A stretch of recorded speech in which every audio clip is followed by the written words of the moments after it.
Probably. It was on your seat. Should I make it to someone in particular? It's my wife's book. You have Jen. Jen? Yeah, that's my second one I have. This is yours. All right. You got my other one too. J-E-N. Yep. Okay. Good to see you again. You didn't realize this is your last one. I'm going to actually sign with this because I've learned through trial and error this pen works pretty well. That's fine. That's fine. All right. What's your last name? Evan.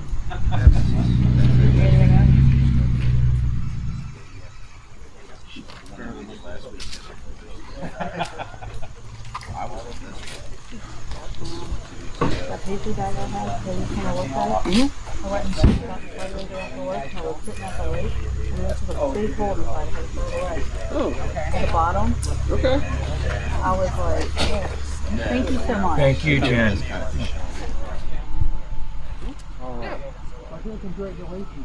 Yes, yes. Hey, Troy, tell me your name again. Bob.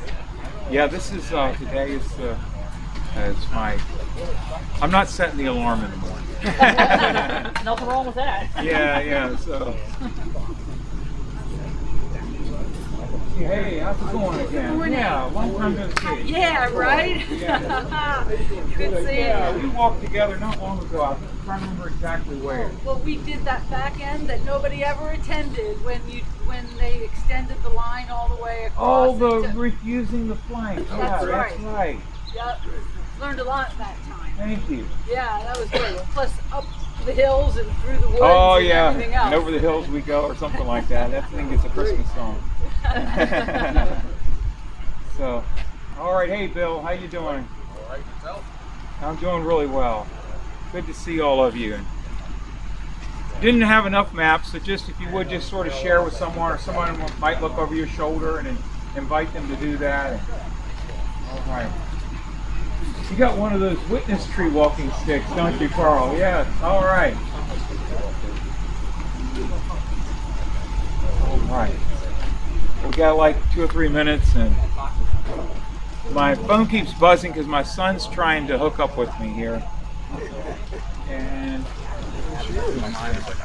okay, we'll go ahead and ease right into it here. And I'm Ranger Harman, and how many of you don't know me? You've never been with me on a program before. Okay, so we feel all right at home then, for the most part. And then I get to know new people today. And we're going to be walking Cemetery Hill, and I've entitled it "Reconstructing the Grandeur of Cemetery Hill: a study in terrain." So what we're going to do is walk around the hill and look at it from different angles, from lines of sight that I've stumbled onto over the years that allow us to get just brief glimpses of the way it looked during the battle and why it was the obvious key position on the battlefield. So that's what this is about. And then when I'm standing in certain places, I'll explain an episode that occurred there on that side of the hill involving Union troops or Confederate troops or both. And we'll just, by the end, we'll be over on Stevens Knoll, so we will have covered the full circumference of the hill. And we're going to get started by walking down to Pettigrew's position. And that's off in that direction. You're going to be walking a lot on this tour. I'm just going to be hoofing it. And my goal is to limit what I'm talking about so that you can see maximum views as we try to reconstruct the grandeur of Cemetery Hill. So we're gonna get going by going to your left, down the Park Road, over to Long Lane, and down to Pettigrew's position. We're gonna look at West Cemetery Hill.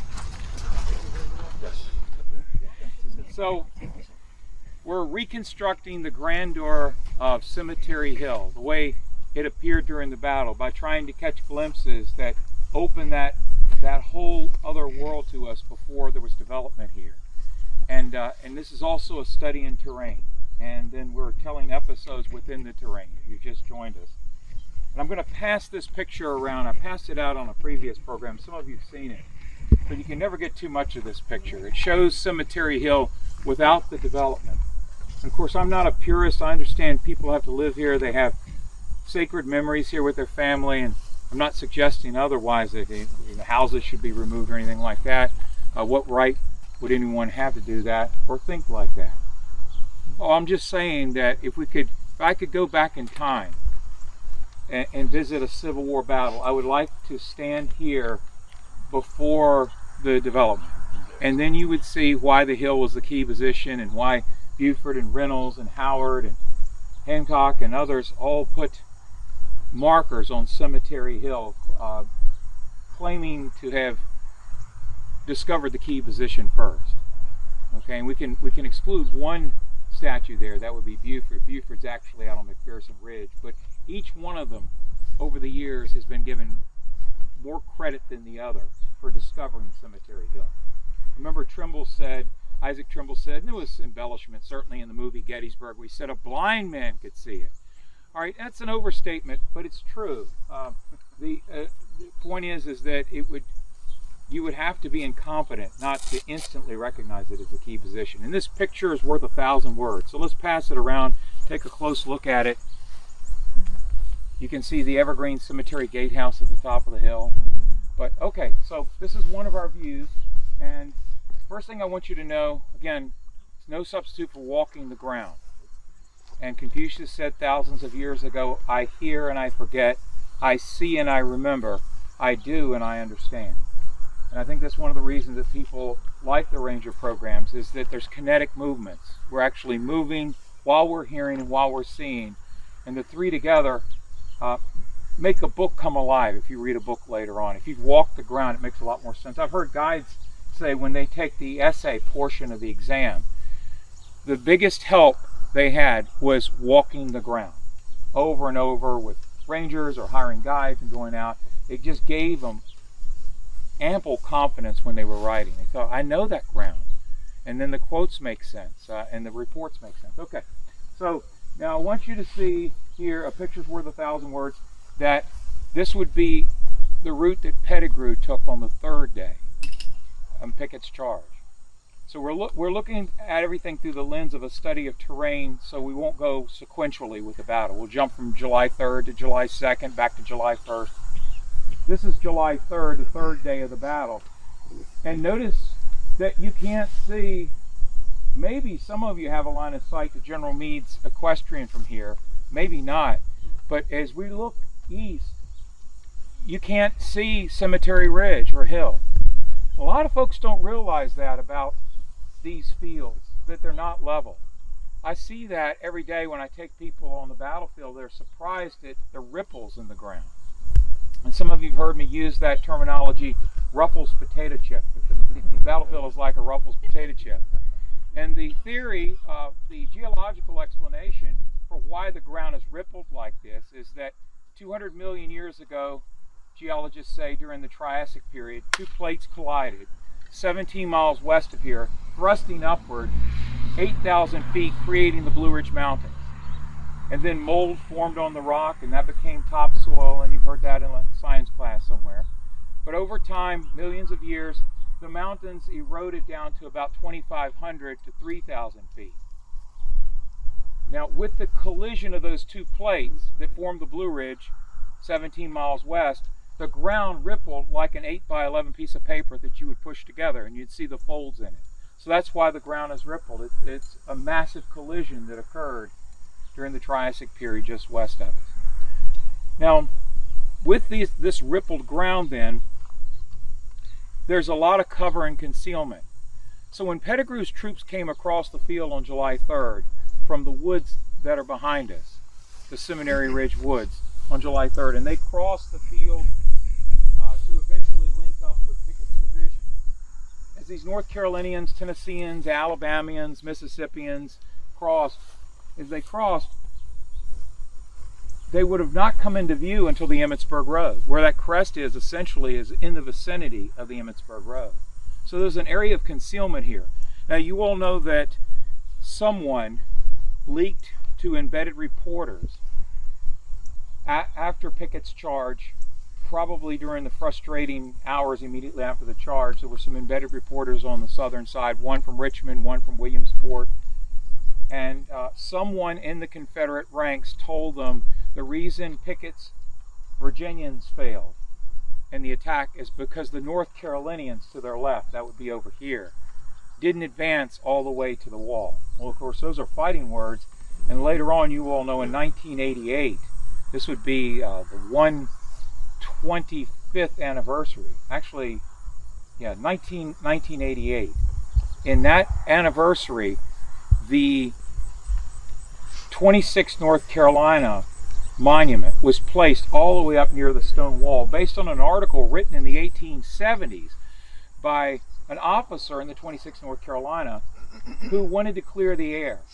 And he said not only did the North Carolinians not stop at the Emmitsburg Road, but he said they went all the way to the wall. And he said, in fact, the furthest North Carolinian in the 26th North Carolina was 30 paces beyond the furthest Virginian. So in 1988, those who, North Carolina does that first in flight and first at Big Bethel, the last shots fired at Appomattox. They had a chip on their shoulder, didn't they? Deservedly, though. But the 26th, those who raised monies for the 26th monument went up to the Lewis Armistead marker, where he fell in front of Cushing's marker there, and counted all 30 paces. And that's why the North Carolina monument is. It was like you said, take that. All right. What I would suggest to you is, and John is really good at this, is it was probably more nuanced. There were Virginians and North Carolinians that probably didn't go all the way to the wall.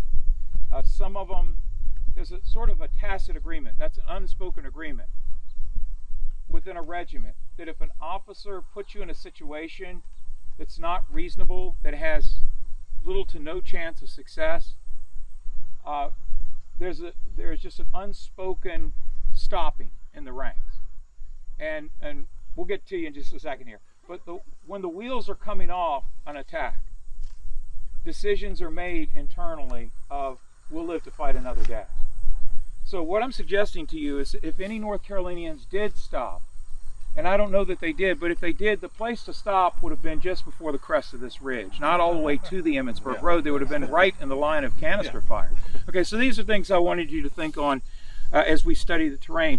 Also, what I wanted you to think on as we look over our right shoulder here at the Bliss Farm, which was set fire to on the third day of the battle. It was a two-story sort of eggshell colored house and a two-story eggshell colored barn. And elements of the 13th New Jersey, perhaps the 111th New York, 14th Connecticut, came out and set fire to it because there were some Mississippians on the second floor and they were sharpshooting and diminishing and degrading artillery pieces up there. So if you have six people firing an artillery piece, and sharpshooters can diminish and degrade and take them down to 2, they're not going to fire 2 to 3 shots a minute. That gives the infantry a better opportunity. And once the Confederates start to cross the field with their infantry, if that artillery is not functioning fully, so there was sharpshooting going on, and it was bad enough that Colonel Clinton McDougal, the 111th New York, said, I didn't want to harm civilian property. I'm totally against this. But he said, this has got to stop. So they made their way out, did several regiments, not in complete totality, but just skirmishers, if you will, just a fragment of each regiment went out, torched the building. You'd have seen Confederates jumping out of the second-story buildings. And that removed that obstacle in the middle of the field and that bird's eye view in the middle of the field down in this low hollow. I also wanted to say something to you about the second wave. I did a lecture years ago, and people seemed to like it, called Pickett's Charge, Was There a Second Wave?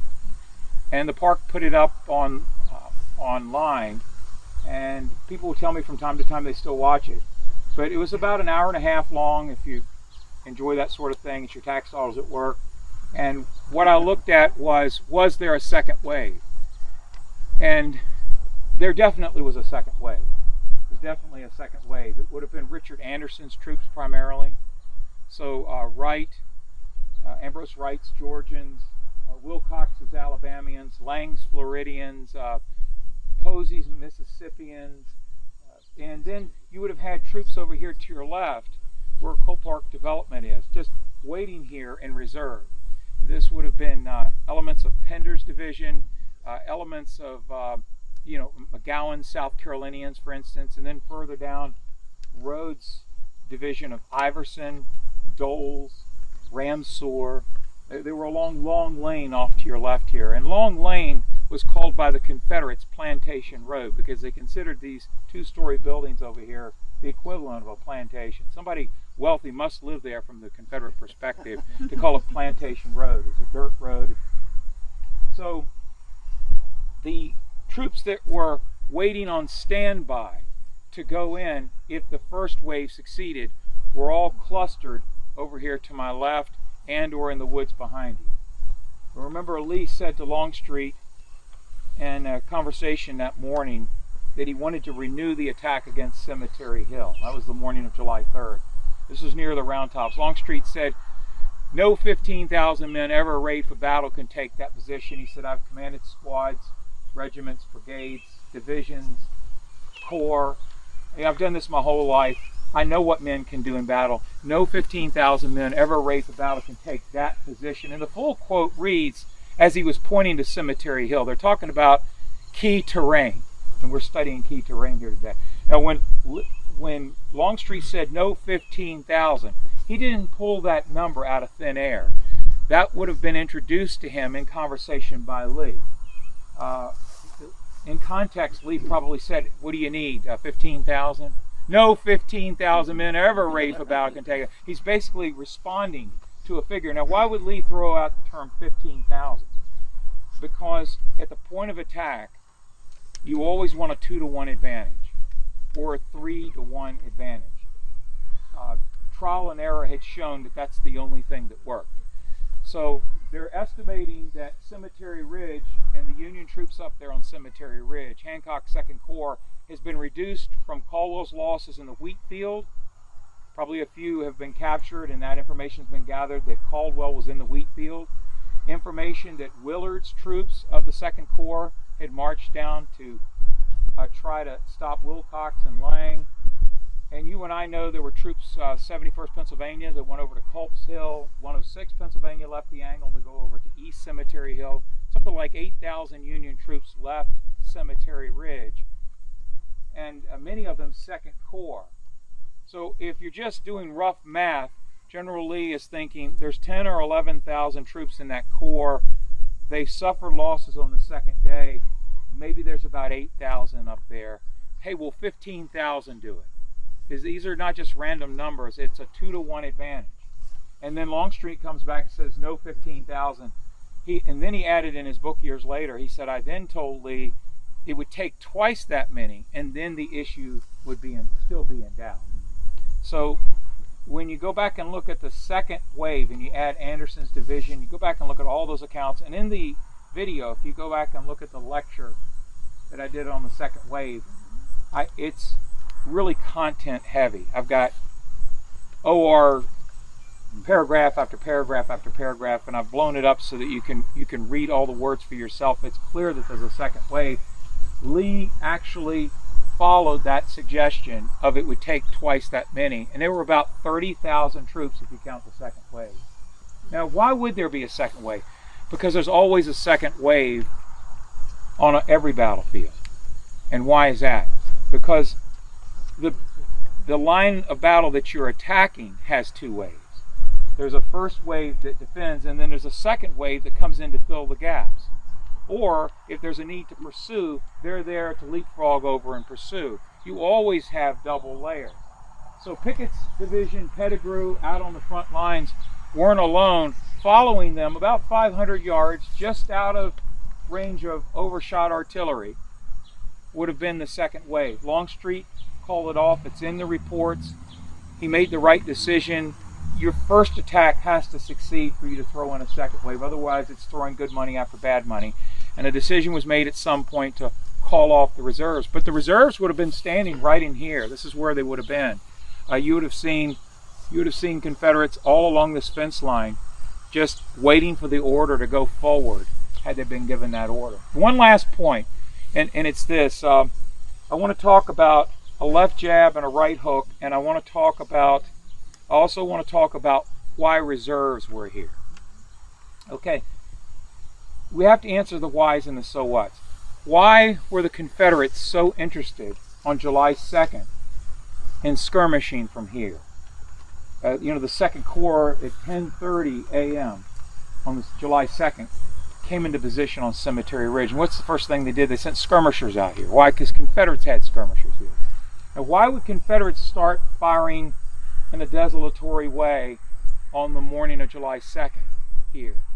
And then why was the skirmishing continued from here on July 3rd? If you go to other parts of the battlefield, it's not that steady and consistent. All right, what I'll call it is a left jab. It's a left jab, or it could be a right jab if you're the Union Army. You don't know which way the attack's going to come. Yeah. When you're, let's just use a football analogy. You watch a team like Penn State, they run the ball up the middle over and over. Ohio State, you choose your favorite team, Michigan, and they run the ball over and over the first quarter, up the middle, and the defensive line gets used to that, and they squeeze off all the opening lanes, and it's so disappointing. This offensive coordinator has no imagination. They only continue to get 1 yard at a run. All right, what's going on there? Those runs are trying to get the defense to constrict, to pinch off all those lanes, and draw in the linebackers and the secondary people. Draw them in, and then once they're fully habitually drawn in, then you run an end around or you throw over the top.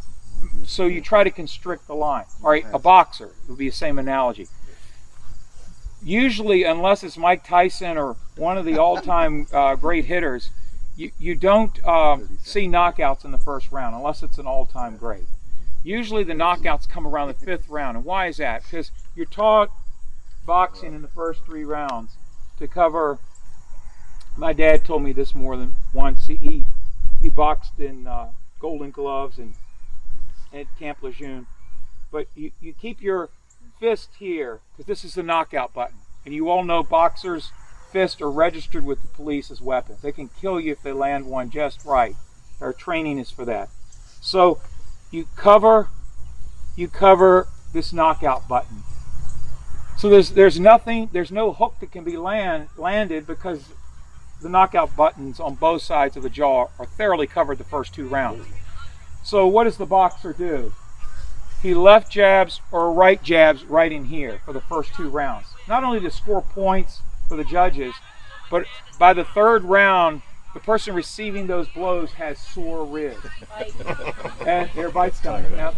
So what has to happen then? What has to happen? The boxer has to lower his elbows by the 3rd or 4th round to cover the sore area. And that leaves an opportunity to hit the jaw.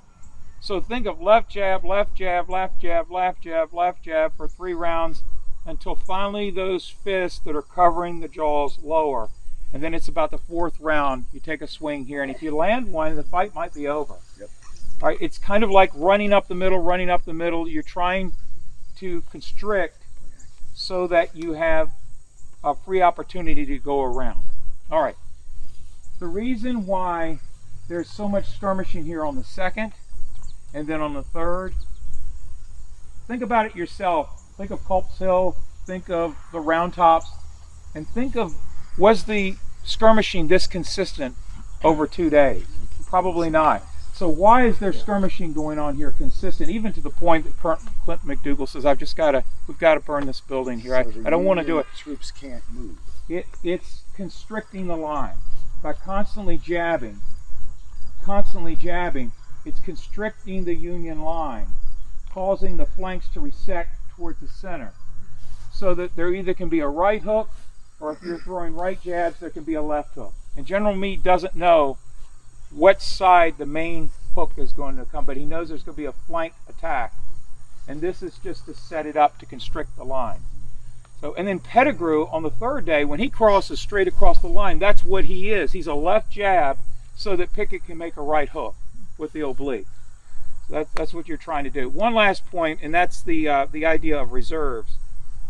We're doing history at a higher level when we look for patterns across time and space. Patterns tell us something deeper about human behavior.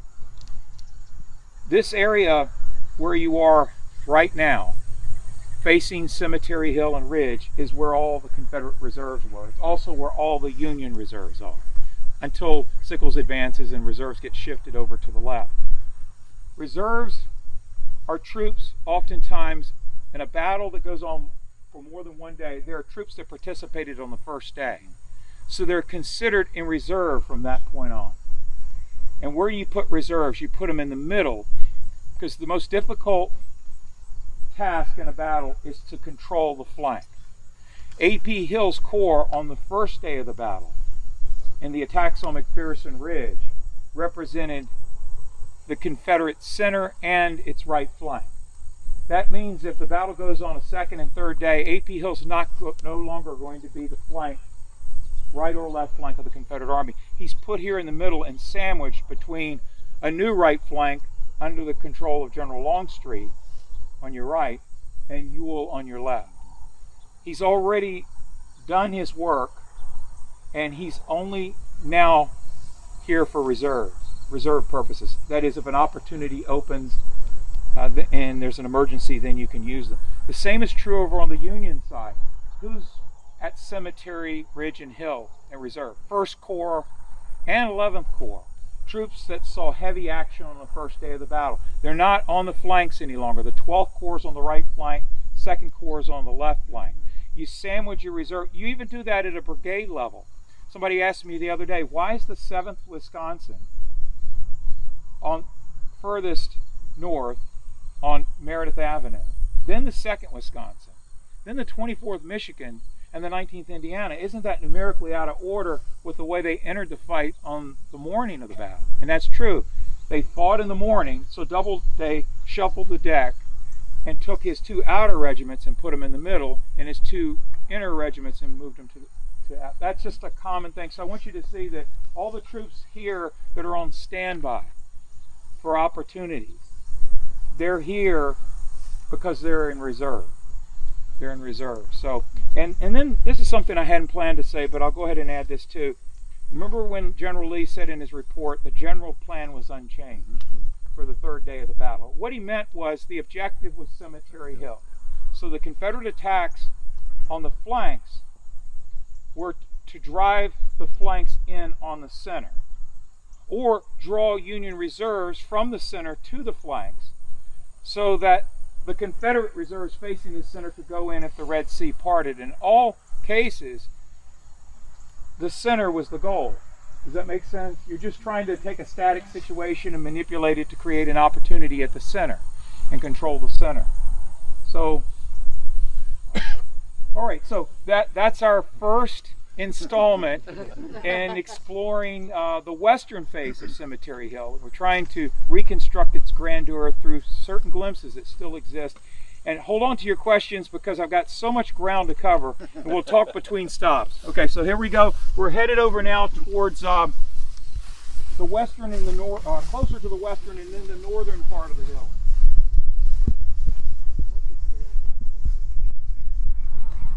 Okay, just a brief stop. First off, I want to thank Debbie Jones, who's here with us. Where is Debbie? Where is And Debbie? then Chuck Elder over here behind you too, if you give him a round of applause.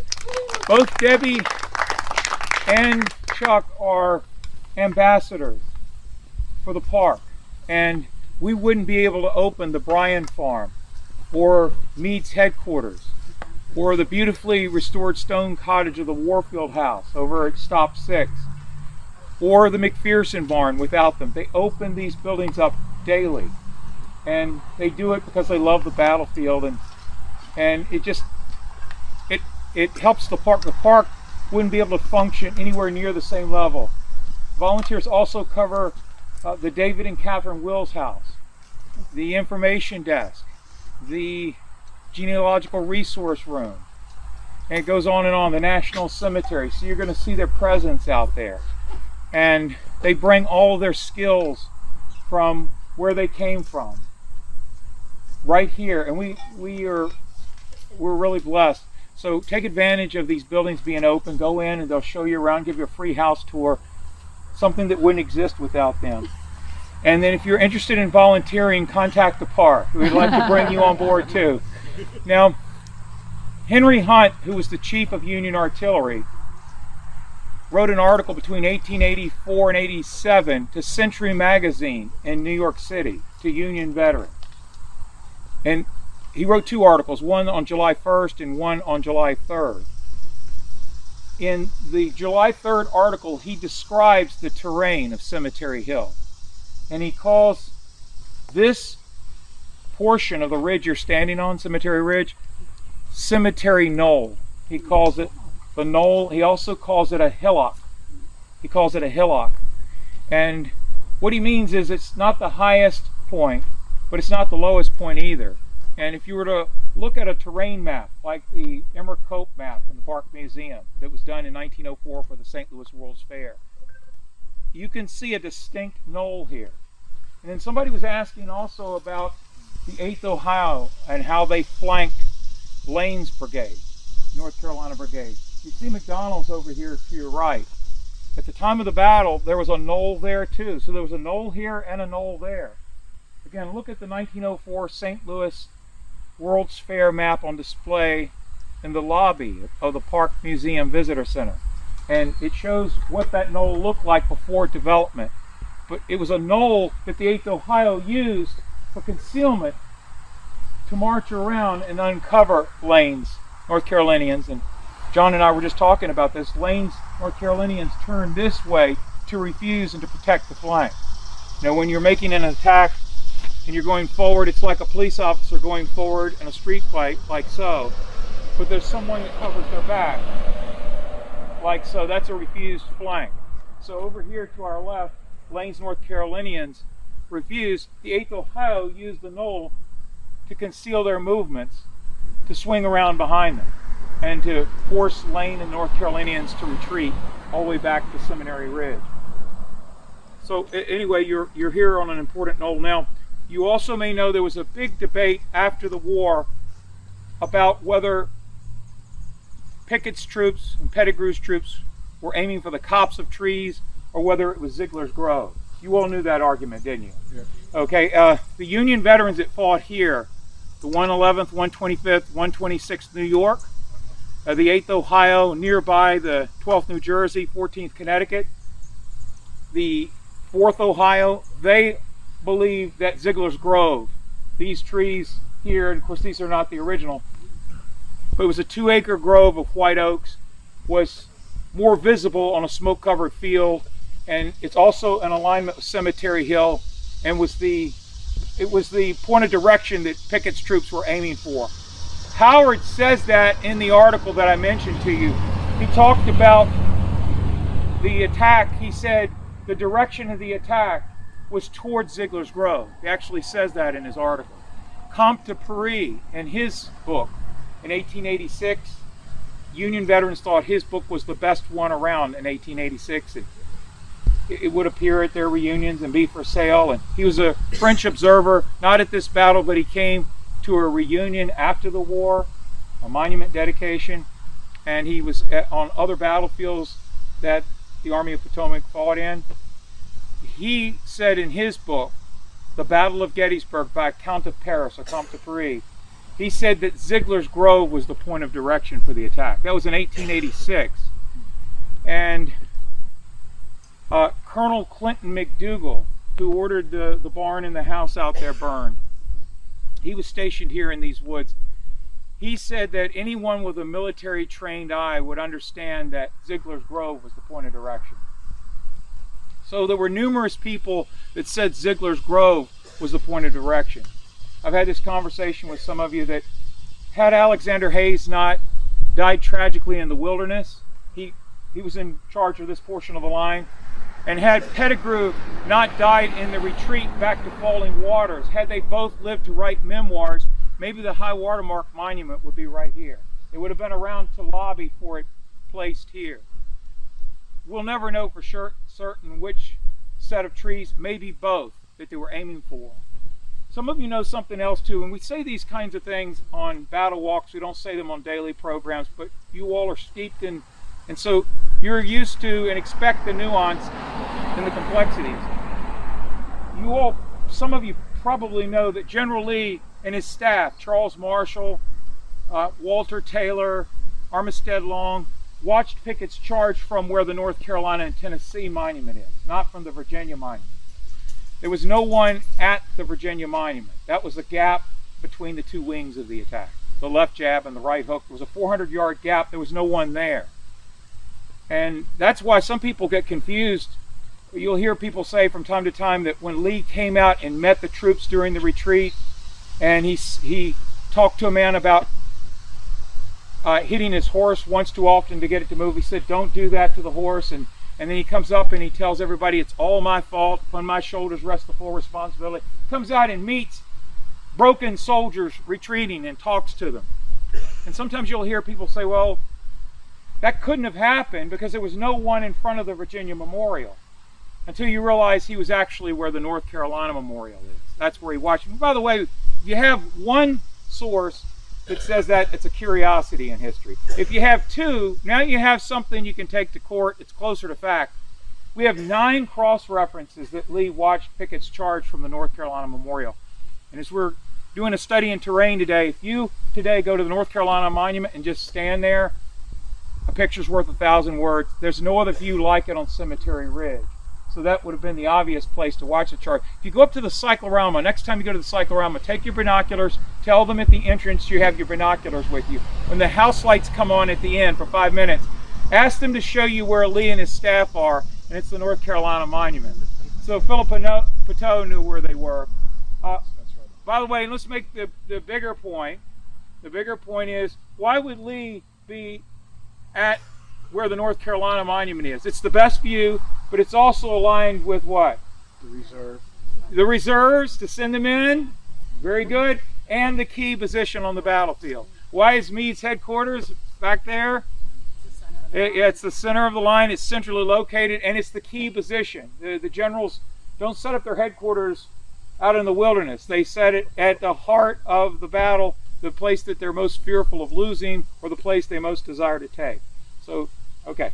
So now we're leaving the southwest hillock, or knoll, and we're headed up to the main hill.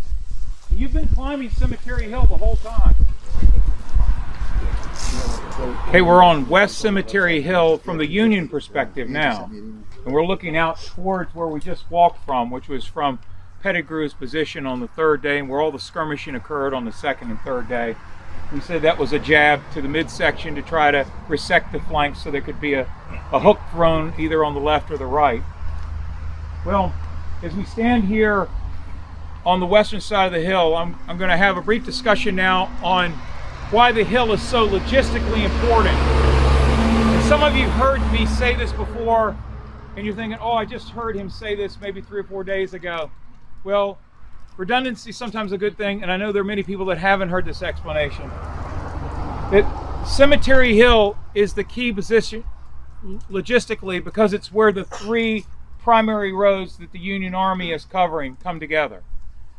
And if you would imagine with me 6 horses and a mule pulling 1,000 pounds of ammunition, they can't take off and go across a field like this very long if there isn't a field lane or a farm road. The horse will throw a shoe or break a leg. You have to put him down. If one horse is suddenly in need of repair, the other 5 horses won't work in unison with it. And so you've disabled a wheeled vehicle. And if you've got 35,000 horses and mules by conservative estimates just pulling wheeled vehicles for the Union Army, and this would be ambulances, ordnance wagons, artillery vehicles, pots, pans, axe picks, shovels, tents, hay, rye, barley, oats, all kinds of miscellaneous. The only way those wheeled vehicles can move at any rate of speed is on an improved road. That's why the battle was fought at Gettysburg, was the roads allow you to avoid choke points like you might have experienced on I-95 where you sit for 2 hours and nothing moves. And then after they finally clean up the wreck and people a couple miles out in front of you start to move, it still takes a half hour before the rear starts to move. There's an accordion effect. If you got that picture, you understand why armies would send cavalry a good 30, 40 miles out in front of where they were marching to make sure that when they got within 40 miles bumping up against their enemy, they would stop marching in that direction if there wasn't good roads where they could put cavalry on one road, infantry on another, artillery on another, and you stop the traffic jams and the choke points. And you can move on parallel tracks and cut the concentration time in half. For the Union wheeled vehicles to connect and transferring their defense of Washington, Washington's 95 miles southeast of here, and transferring the defense of Washington from Maryland here into Pennsylvania, General Meade would have known several days before the Union Army advanced here that Cemetery Hill was the key position. He wouldn't have even needed to know there was a town cemetery here, because he could see on his maps this is where the three roads that his army would primarily march on come together. So you don't even need to see the shape and the contour of the hill. This is the nexus point where your wheeled vehicles come together. You've heard me say this before: amateurs study tactics, experts study logistics. No one here is an expert. But what we're saying is when we dabble in logistics, it defangs and demystifies the story. If I forget to say later, I might as well say it now to make sure I say it. From an offensive perspective, the reason Lee made one last assault against this hill, Cemetery Ridge and Hill were one and the same. Today we think of them as stops 16 and 15, but during the battle, trust me, they saw it all as one entity. The offensive reason for Lee making one desperate last attempt at this hill was to cut the Gordian knot here, Cemetery Hill, where the roads come together. And it would send the Union Army retreating on three roads that, like bicycle spokes, become further and further apart towards the outer rim of the wheel, and a retreat to cover the main supply base at Westminster, which is 24 miles south of here. There were 4,000 tons of medical and food supplies there via the Western Maryland Railroad from Relay Station outside of Baltimore to Westminster by the third day of the battle. Not only to cover Westminster, but to cover Washington and Baltimore. And a retreat would divide the Union Army further and further and further on those three roads. You would have to make it to Route 140, just across the Pennsylvania border, before you could bring all the wheeled vehicles back together again. So there's a 12 to 14 mile precarious march where you're divided.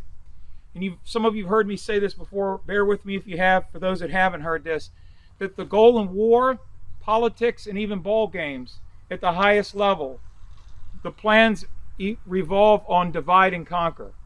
If you divide first, then you can attack part and parcel, knowing the whole is not unified and won't come to their defense. Give you an example, the war in the Gulf. Think of the invasion into Iraq in 2003. And remember, some of you are old enough to remember, on 24-hour news channels, we watched all night long streaks of light come out of the sky over Baghdad, traces, as planes were flying over and bombing Baghdad. The bombing that was going on was specifically targeted to divide and conquer. They had specific targets. They were trying to take out communications. So you and I saw an interesting fireworks show, streaks of light coming out of the sky, in the night sky, on 24-hour news channels. But they were aimed at radio towers, internet connections, television, cell phone towers, intending to knock out all of the forms of communication. And then the day after, in the daylight, after that was achieved, American planes flew over Baghdad and dropped tens of thousands of leaflets from the sky that came down like a ticker tape parade. Iraqis came out of their Baghdad apartments and picked up the little pieces of paper, and it said, "Your government and your leaders have surrendered. You need to do so as well." The government and the leaders hadn't surrendered, but they were divided from the people by all forms of communication knocked out. They couldn't communicate with them. And so thousands of people surrendered because of disinformation. That's what divide and conquer is. I was talking to someone recently that's on our staff, and I was explaining this to them, and there's a new person that was here this summer, and I said, you know military history pretty well. Can you think of another example? I said, let's move beyond the 2003 Baghdad air attacks. Can you think of another battle where this would be the case? He said, yeah, D-Day. And he talked about how there were parachute drops in places that was to draw the Germans, the Nazis, in that direction and distract them from where the main attack was occurring. And there was a lot of disinformation in the months leading up to the attack to divide the army so there was an isolated attack on that beach without any supports or reserves nearby. The scales fall from your eyes when you see that's the main tactic. And so, what is Cemetery Hill, logistically speaking? It's the place that keeps the Union Army unified. If the Union Army doesn't hold this hill, they can't come to Gettysburg. They have to stay at Pipe Creek. So this is the connecting point. And it wouldn't have taken Buford very long to see that, or anyone else to see that. Okay, so this is the key position on the battlefield. And now let's keep it moving along. We're headed over towards the northern end of the hill. And we're going to make our way over towards East Cemetery Hill specifically. Okay, slight change in plan. We're going to go a little bit further here. I'm looking at the clock. Now, John Batchelder, the first historian of the GBMA, the Gettysburg Battlefield Memorial Association, that oversaw the park for the first 30 years after the battle, and then eventually turned over the keys to the Park Service. John Batchelder, that early on founder, if you will, of the battlefield, said that from up here a view of the whole battlefield could be had. You could look in any direction. And obviously you have the water towers here, but if you can respectfully take out your mental erasers and erase them, and erase the trees that have been planted in the National Cemetery, which are just behind us to the west, that are there for aesthetic reasons and to make it a beautiful garden. You could just respectfully erase all of those things. You could look from here and see all the way to the angle. I mean, you could see in any direction. You could clearly see the round tops. There was a signal station somewhere up here, probably not this far forward, because there were Confederates at the bottom of this hill. Louisiana troops. That would be Harry T. Hayes' troops. And now what I'm going to do, what I wanted you to do, is to feel the weight of this hill. I wanted to affect you in a way where you remember it in your arms and your legs. So what we're going to do is we're going to walk down this sidewalk, down to the White House below, and then we're going to turn around and walk back up. If you don't feel like you're able to do it, then don't do it. But I want you to carry away with you the feeling. I hear, I forget, I see, I remember, I do, and I understand. I want you to feel what a bear of a hill it is. So we're going to walk down a little bit and come back up. It won't be very far, but it's enough to give you the impression. I'll do that too.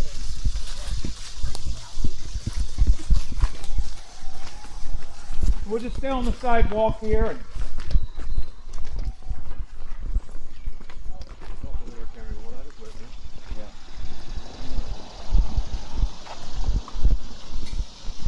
We'll stand along this sidewalk here and look back up the hill. Hey Troy, I did three mountains yesterday, so thanks for this. Yeah, you're welcome. I know you're out there walking the Appalachia. We had to ask them to run up. Isn't this great? Look at all these good folks here. Somebody get a picture. Oh, somebody is getting a picture. Troy, what brigade and division are the Louisiana? The brigade, it would have been with Early's Corps. Okay. Yeah, Early's division, it would have been Ewell's Corps. Did you say something about a stop at the on the way back? Mr. G. That's a good idea. Yeah. Okay, a brief stop here, but I wanted us to feel the weight of this hill in all directions. We went down to Pettigrew's position, and now we're all the way down to Harry T. Hayes' position. There were Louisiana troops here that fought here. Some of them had white, sort of loose trousers down to their knees with white leggings. One of the regiments had a white flag with a pelican, presumably a pink pelican on it.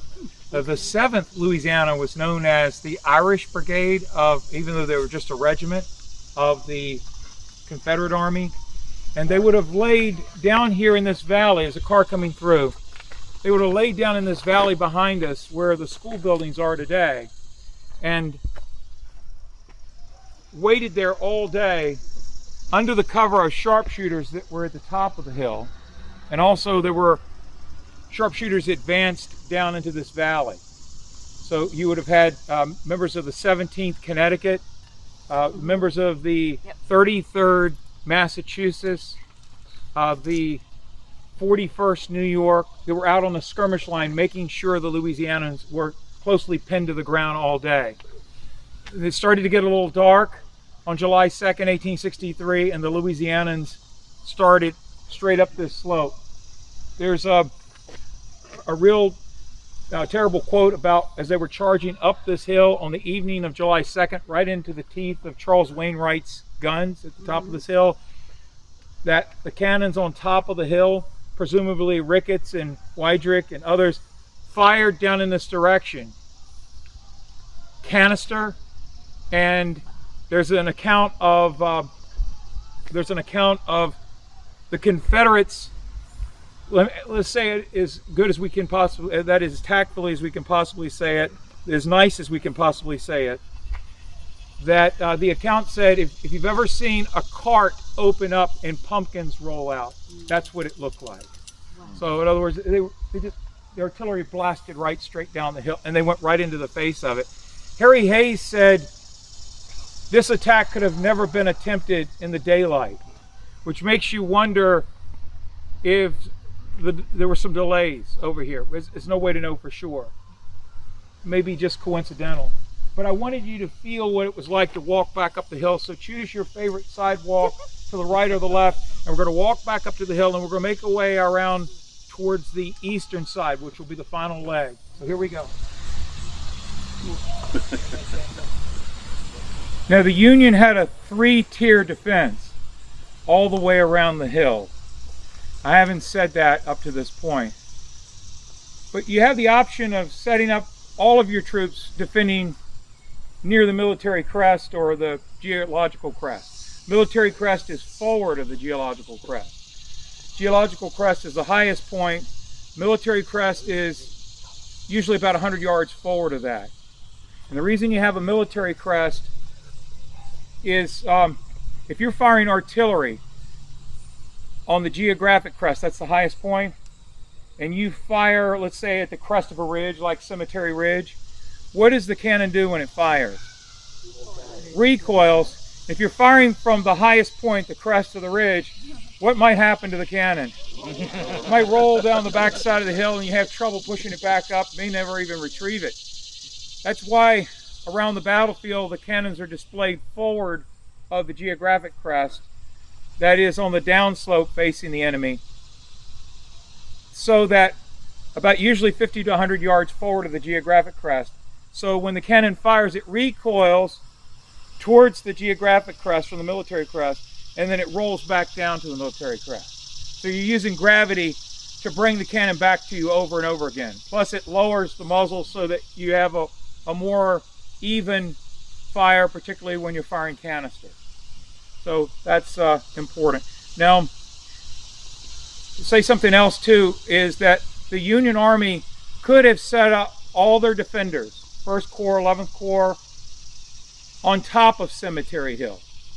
But instead, they decided to break up their defense in 3 parts. On the west side of the hill, where we made our first stop, down in Cole Park Development Area, the ravine there where Pettigrew's troops that came through.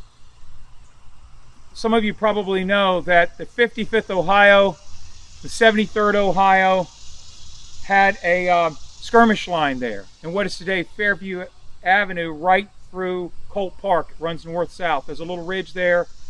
They dismantled some farm fences, stacked their percussion caps on it, got down behind it, and then fired at Confederates that were shooting from Middle Street on the edge of the town of Gettysburg from 2-story buildings. That skirmish line out there was the first line of defense for West Cemetery Hill. The second line of defense was the Emmitsburg Road, which later was named after the defenders that were there, Adolph von Steinwehr's troops that were there. The third tier defense was Taneytown Road. And then there was artillery on, well, not on the geographic crest, but a little bit forward of it, not far from where the Soldiers National Cemetery is today, to the right and left of that. So think of each one of these lines of defense as a way of contesting every step the Confederates would take, breaking up their formations along the way, and maybe dispersing their main attack some before it hits the summit.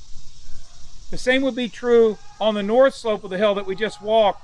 When the Louisiana troops attacked, they ran into a three-tier defense. The first skirmishers they ran into on the north slope, down near where Mr. G's is today and where the Alumni Park is today on Lefevre Street. The first line of defense, 41st New York, 17th Connecticut, 33rd Massachusetts, and the line also probably incorporated a few more skirmishers from the Ohio units that are marked here. The Confederates had to break through that line to reach this line. This was the second line of defense, where the 107th Ohio and the 25th Ohio awaited them. So this would have been the second line of defense. And you can see this indentation in the ground. It was probably redug by the CCC boys in the 1930s, because they redug the redoubts all across the battlefield, built bridges during the Great Depression in national parks and roads and things like that. But it would indicate that this is where the Ohio line of defense was. And so the Confederates break through the first line of defense at the bottom of the hill. It's a skirmish line. They reach the second line of defense here. The Ohioans frustrate them and then fall back to a third line of defense, which is a stone wall on the most northern slope of the hill. It was a three-tier defense. The Confederates had to go over 3 major speed bumps before they got to the top of the hill. Of course, it was dark, and they lost their formations in the darkness, and they would only be through the flash of the muzzles a visual of who was around them. It became hard to stay in groups of more than 50, said one of the participants. His name was Archibald Godwin. But the Union helped break up them into smaller groups to begin with a three-tier defense. Now there's one last three-tier defense I want to look at, and it's over here to your left. It's on East Cemetery Hill. That is the eastern approach and eastern defense of the hill. We started on the west side, we moved to the north. This is the final leg of our tour, the east side of the hill. Thanks to the Civil War Trust, this land has been preserved. I can't believe how much ground we've covered in 2 hours. We got about 15 minutes. There's one more important thing I want to show you, and it might spill over to 2 hours and 10, 2 hours and 15 minutes, something like that. But that's a lot of ground to cover in that amount of time. And you all have really stayed together and made it possible. Yeah, there you go. Yeah, right. So yeah, and I'm sure a car is going to come. So you want to take a few steps forward here. I mean, they're supposed to crawl through here real slow, but just to make sure, just be really aware if you stay on the hard surface that a car could come in any minute to your left or right. And you know, we're reconstructing the grandeur of Cemetery Hill by going to select lines of sight that I've stumbled onto over the years and seeing it from every direction, every side. So it's a reconstruction then of the original lines in sight as best as much as that is possible. Also, we're calling this a study in terrain, so the emphasis is on the terrain. And then when you go back and read later on, the words hopefully will just come off the page having walked the terrain. And then Bill asked a really good question about the merger of regiments. Like, you'll see a regimental marker and 2 Ohio units are merged together here in the 11th Corps. This is Andrew Harris's Ohio Brigade. Aldebert Ames was in command of basically the whole portion of East Cemetery Hill. But you go over to Culp's Hill and you see something similar. The 78th New York, the Cameron Highlanders are merged with the 102nd New York from New York City in a monument. And so why does that happen? It's a great question Bill asked. And it's because what the Union would do is they would phase out old regiments rather than replenish them with new recruits. And so the Confederates would, if they had any troops to replenish, they would just take the same regiment that had been around since 1861 and keep adding to it if they had the ability to do that. The Union would just phase out the regiment till it got to a certain number, and then it was just disbanded. And later in the war, you all know that the 11th Corps who fought here at Gettysburg and the 12th Corps who fought over at Culp's Hill, over to your left here at Gettysburg, they would eventually be in Sherman's March to the Sea. They were fighting in the Western Theater in the Lower South the last year of the war. And their units just got smaller and smaller and smaller until they merged together for their monuments here after the war. So it's just a small point, but just a great question. So now we also want to mention the road that we're walking on here. This road is called Wainwright Avenue, but it has different names. It's also called Brickyard Lane. It's named after Charles Wainwright, the artillery commander whose guns are at the top of the hill that repulsed the charges here. But it originally was known as Brickyard Lane and Weinbrenner Run Lane. The lane was not exactly where it is now. My friend back here with the yellow ball cap, if you could raise your hand there. All right, right behind you is where the original lane was. The gentleman standing here with the umbrella, right behind you is where the lane actually was. It was called Brickyard Lane because it led to a series of honeycomb-shaped brick kilns in town. It's likely the route that Silas Coster's brigade took to run into Avery's North Carolinians and stop them on what is now Coster Avenue, where that beautiful mural is painted downtown on the side of a warehouse. The route that they most likely took was the Brickyard Lane because it goes right to the Brickyard into Water Street. Some of you know that it has another name too. This was originally the Baltimore Pike.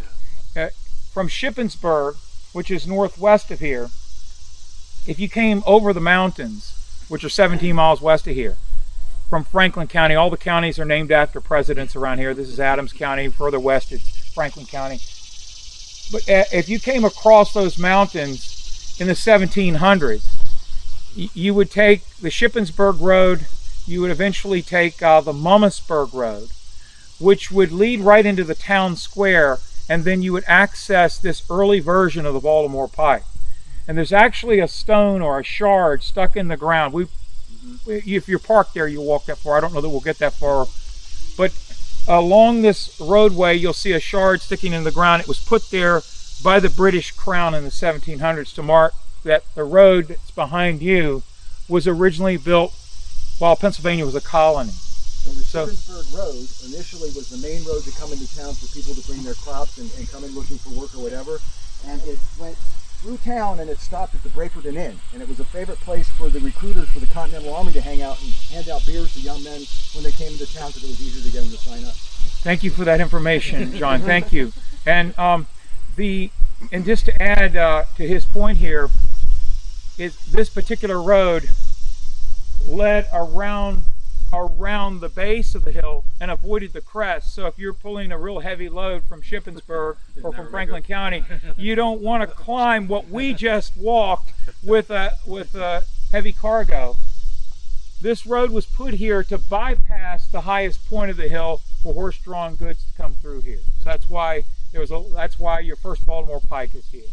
Okay, and so that's a road point. One final point before we walk on. This was the third tier of defense.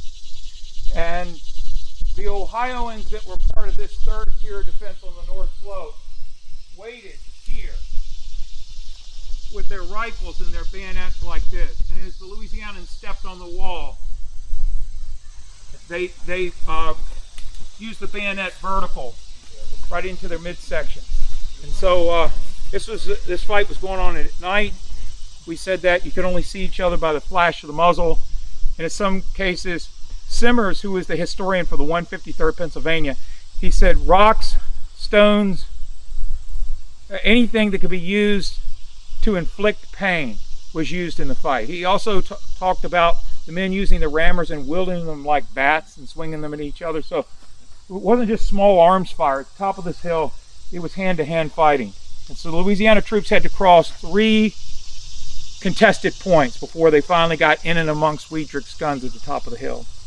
All right, our last area then is we're going to experience the east side of the hill. Okay, so here we go. And if you would just sort of circle over in this direction for a little bit further to your right so you can get a good look at the original section of the lane. It still exists. The old Weinbrenner Run, Brickyard Lane, Shippensburg Road, Baltimore Pike.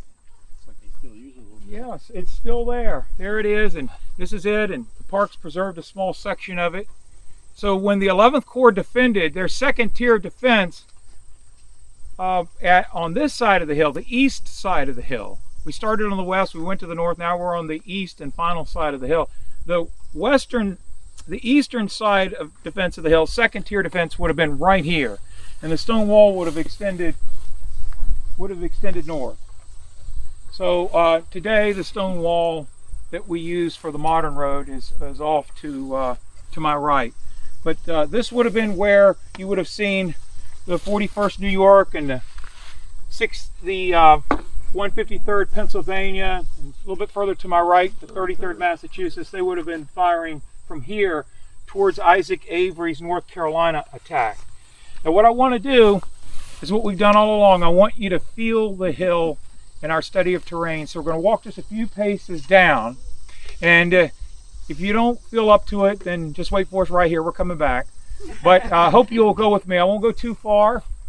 And if you don't have the shoes to trample, just stay in the back and let those of us that have shoes to trample kind of trample a little path for you. So it'll be nice if you're in the back of the line. So here we go. Get all the ticks too. And the ticks too. No, it's not going to be bad. One of the last times you did this walk. You know what it's like. If you do want, you're willing to stand here, and then I like to stand right there, but I want everybody to have this view. We walk down here so you can have this view looking that way, and the view also off to my left.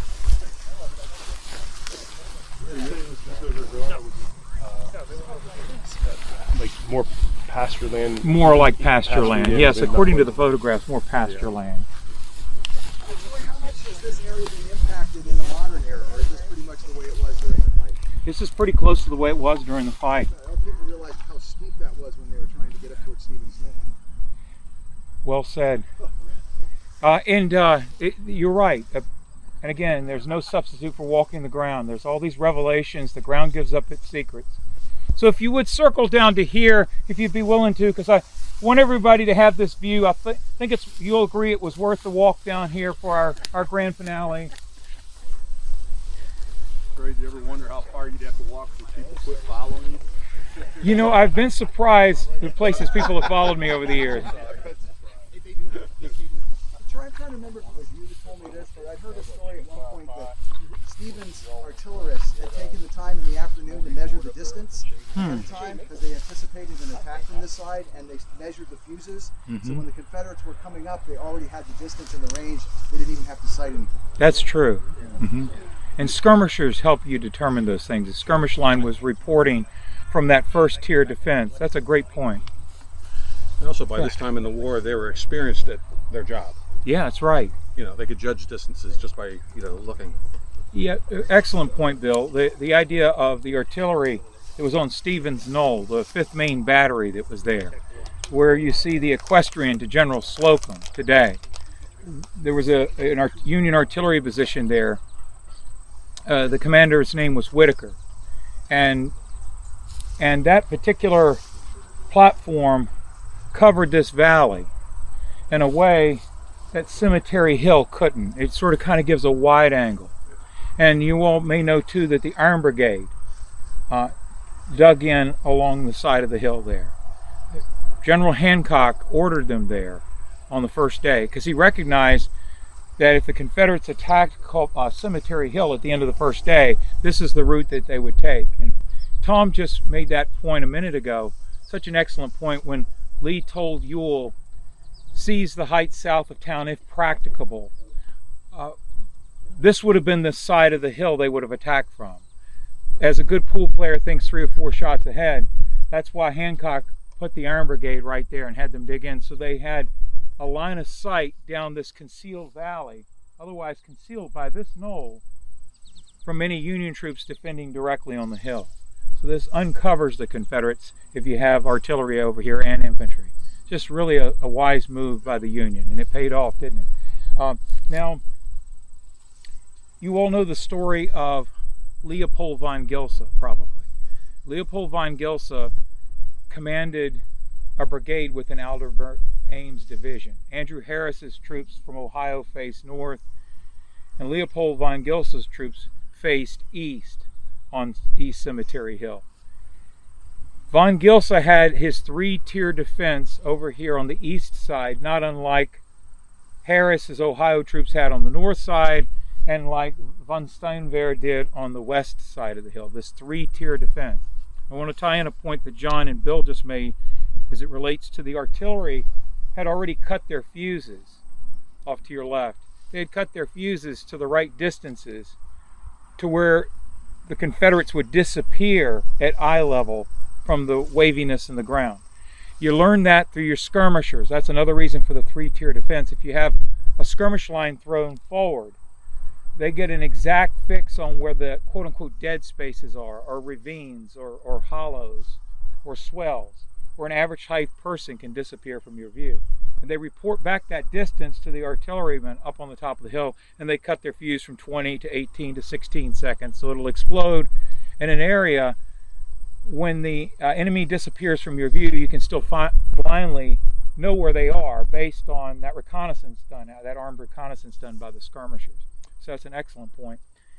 And I want you also to know, particularly if you're standing here, as you look up, there's no real, the further down you are on this hill, there's no real clear view of the Union line. It's like when someone takes your picture as a group of people, and they say, make sure you can see the camera or it can't see you. All right, if you can't see the Union line very well from where you are, then they can't see you. So that's what Hancock was worried about on the first day of the battle. This would be the route the Confederates would take. And the Confederates snaked their way through this low valley and got under the Union guns. See, on West Cemetery Hill, where we started, the hill is more gradual sloping. So Osborne's 11th Corps Artillery could move forward of the slope to the military crest, which would naturally depress the barrels of the guns so they could fire at something going, if the Confederate reserves had ever charged directly against the hill. They would have had that whole area covered, the Union artillery would. Over here, East Cemetery Hill is steeper, and pushing Union cannon, if Wainwright had pushed some of these Union cannon, Cooper and Reynolds and Taft and Ricketts and Weidrick, if he had moved some of those guns forward, there is no military crest. The hill's, it's steep and abrupt. It's a precipice. So you don't have that same ability to fire straight down. You have to fire out, which means for the Confederate attackers coming through, in our study of terrain, for the Confederate attackers coming through this low valley, when they got about to this point, the Union cannon up there where we see the equestrian to Howard wouldn't be able to fire straight down. That would mean all of the Union cannons would have been ineffective at that point, except canister at close range. So the long-range ammunition is not going to be able to hit any Confederates down here. The Confederates were under the guns, in other words, once they got to this point. And then another thing that we want to see about the terrain is this knoll is all part of, you have to realize this is all Cemetery Hill too. I know the auto tour doesn't come down here, so we don't call it Cemetery Hill, but this is all Cemetery Hill. Cemetery Hill starts down there and makes its way all the way up. I mean, this is a bear of a hill. And the story of Leopold von Gilsa. Gilsa had skirmishers out here, and there's a stone wall. You'll have to trust me, but right where you see the modern fence, there looks like a post fence with some wire attached. Right in there is a line of stone, and it's a fence line of stone. You know, Pennsylvania Germans that were here would turn up rocks all the time when they were plowing their fields with their animals, their Clydesdales, and they would take the rocks. They didn't have heavy machinery to move them for. They would put them in a cart, take them over to a property line and stack them, clip their hog's nose or put a ring in the hog's nose, and the hog couldn't root under the fence. So the Pennsylvania Deutsch would call them hog-tight fences.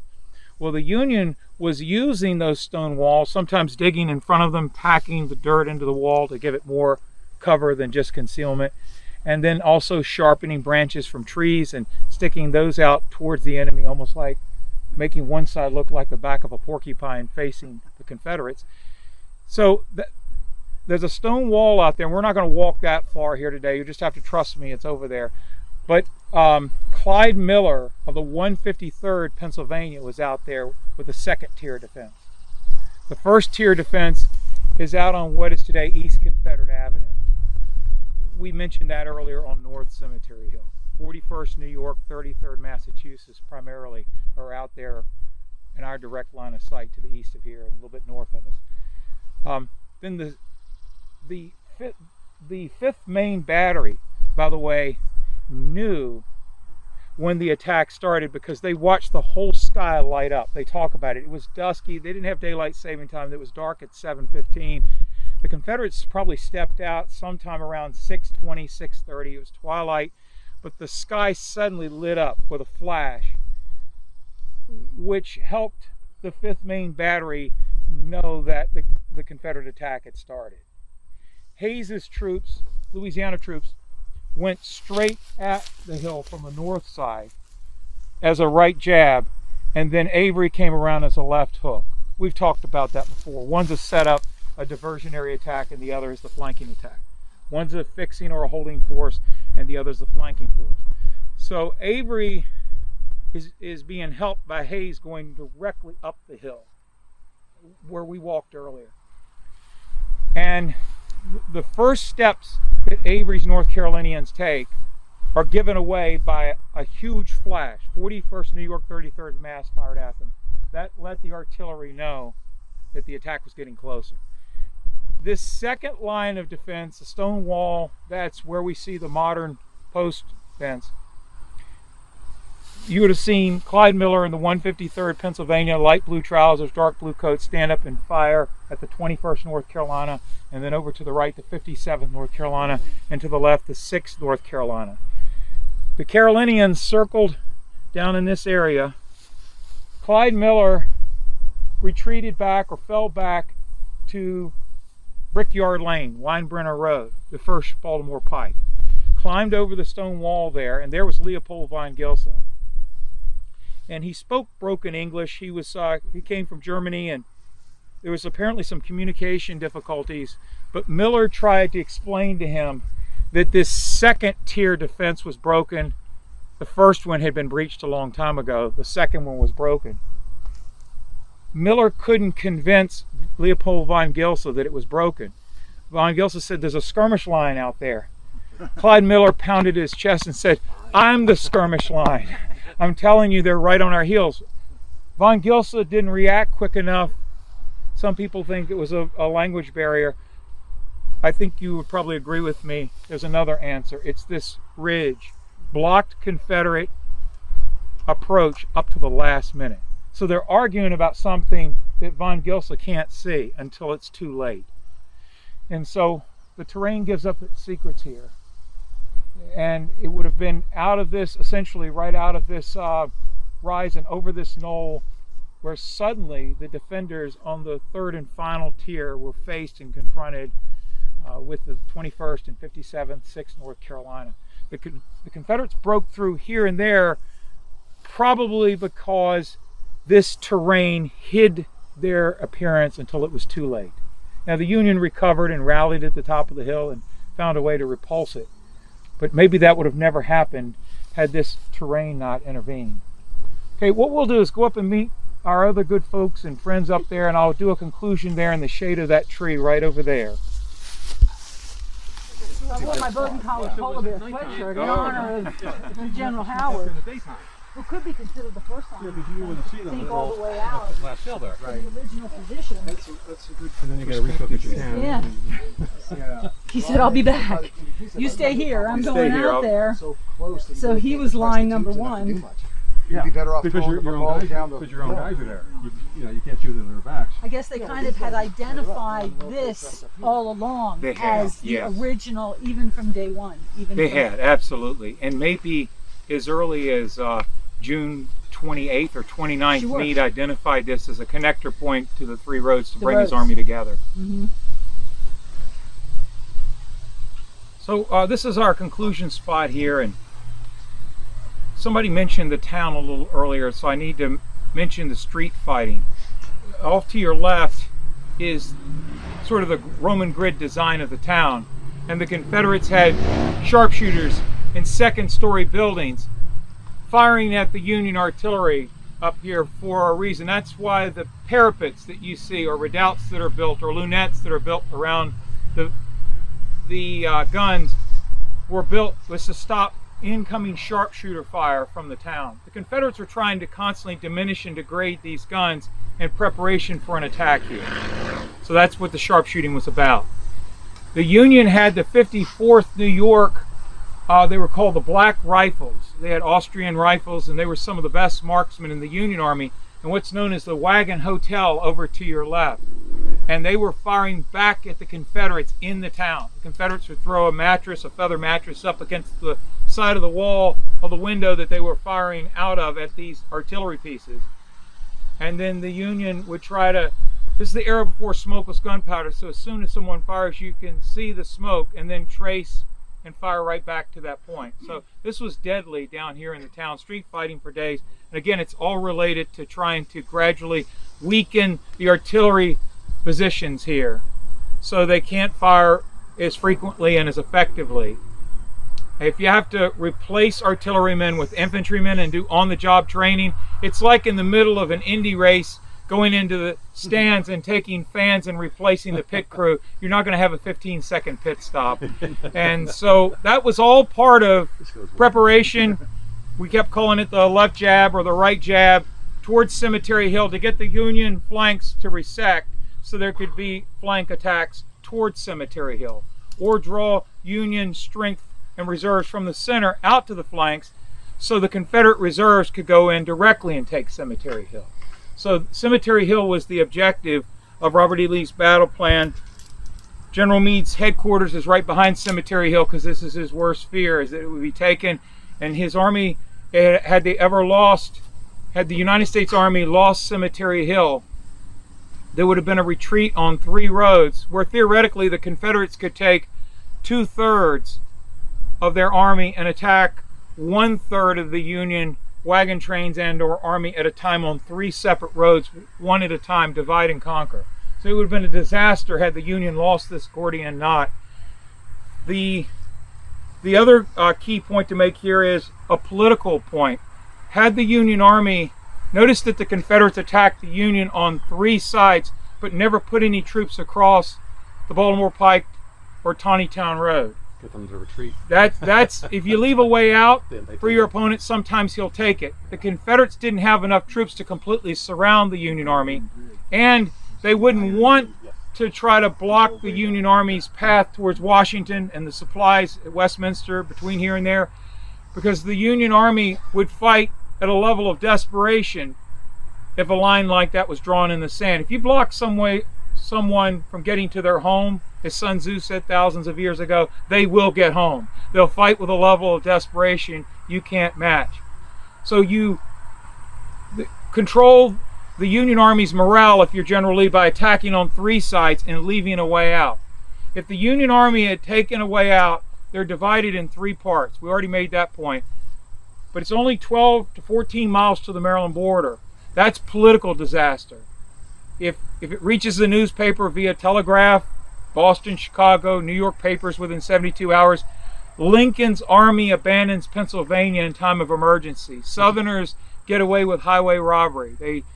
You all know they took 20,000 sheep, 20,000 cows, 30,000 hogs, 10,000 horses, 750,000 pounds daily ration of hay and oats to feed those animals the next 4 months, thousands of pounds of sugar and flour. If you're into logistics, you could see that. So in those days, in my lifetime, when you're running for president, you usually have to carry Ohio and Florida, and oftentimes Michigan and Pennsylvania. It's been that way my whole life, and the party that loses the election spends 4 years trying to flip some of those states back into their column, and it goes back and forth, back and forth. In those days, in the 1860s, if you didn't carry Pennsylvania and New York, there was no path to election as a president. Lincoln's party did well in 1860 in the general election. They did poorly in the midterms in '62, losing key seats at the congressional and state level, key governorships. You have to bring in the political history too, as well as the diplomatic, so you get the whole flavor here. The projections were that in '64, Lincoln could very well lose. The party out of power was talking about solving all of the issues peacefully through a political solution. So a retreat across the Maryland border is equivalent to abandoning Pennsylvania in time of emergency. The Southerners invaded Pennsylvania a month before harvest, not by coincidence. They were here to do grocery shopping to cover for supply chain shortages in the South.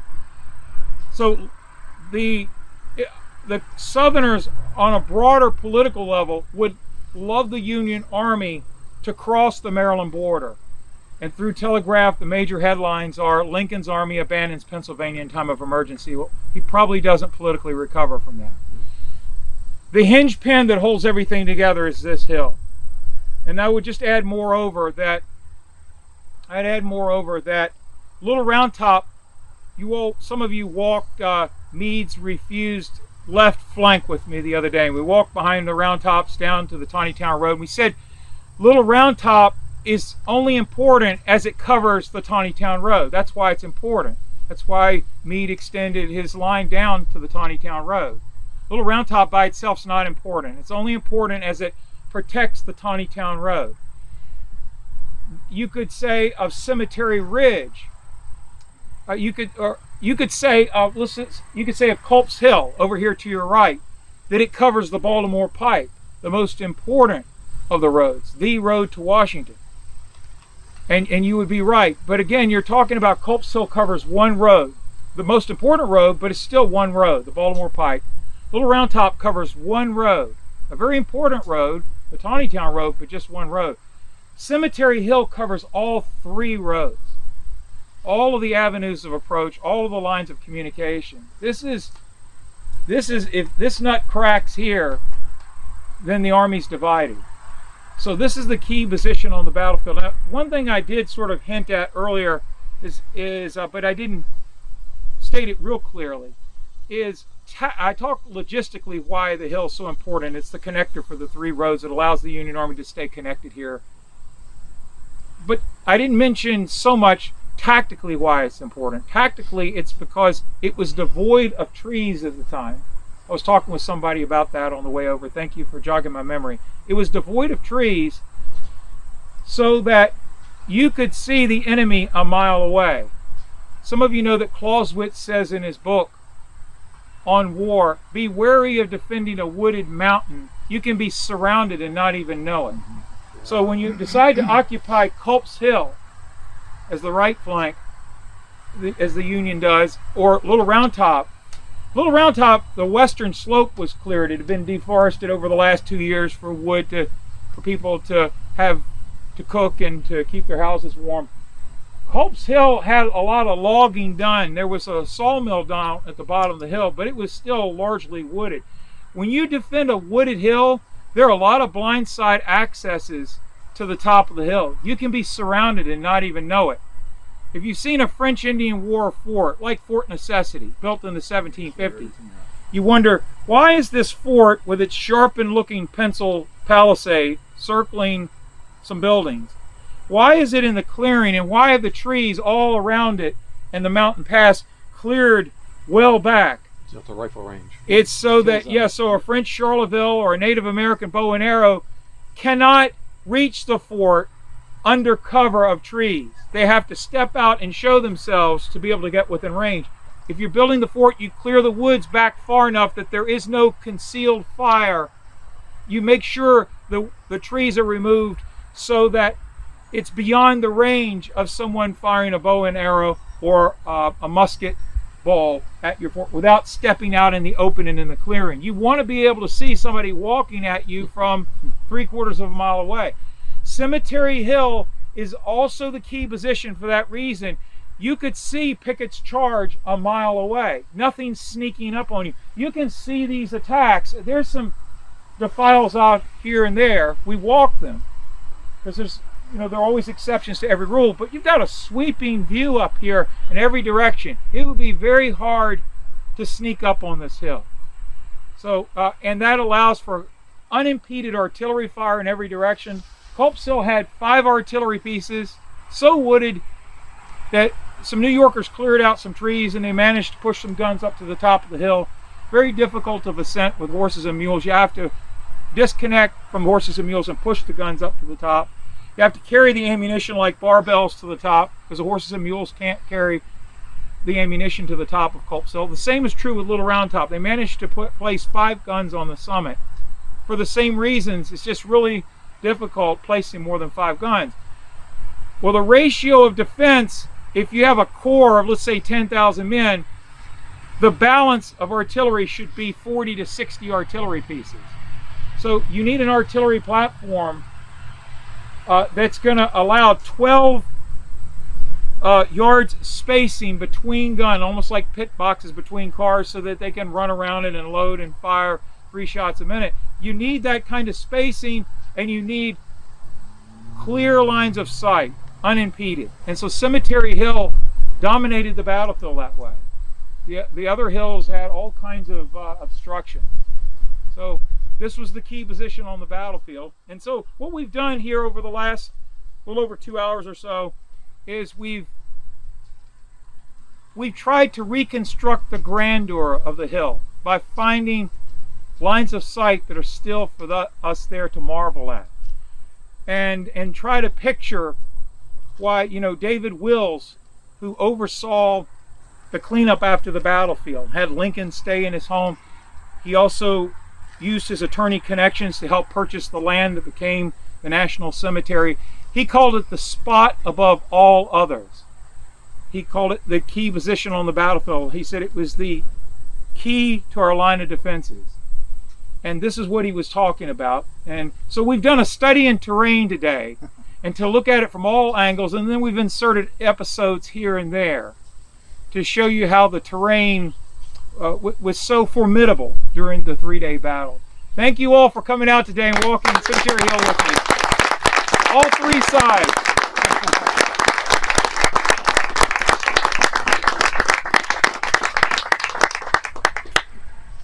And let's go get some lunch now.